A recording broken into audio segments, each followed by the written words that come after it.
Vyšetrovanému jedincovi sa meria dominantná končatina v sede. Na vopred určené miesto navretenej kosti sa nanesie ultrazvukový gel.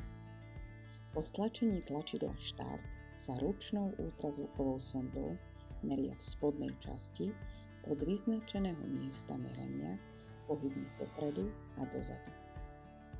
Konkrétne miesto merania získame tak, že proband si oprie lakeť o stôl a pomocou meradla sa zmeria vzdialenosť od lakťového výbežku po koniec tretieho prsta. V polovici nameranej dĺžky sa vyznačí miesto merania na vretennej kosti. Merania sa opakujú minimálne 3 krát a maximálne 5 krát. Pípnutie potvrdzuje dokončenie cyklu merania.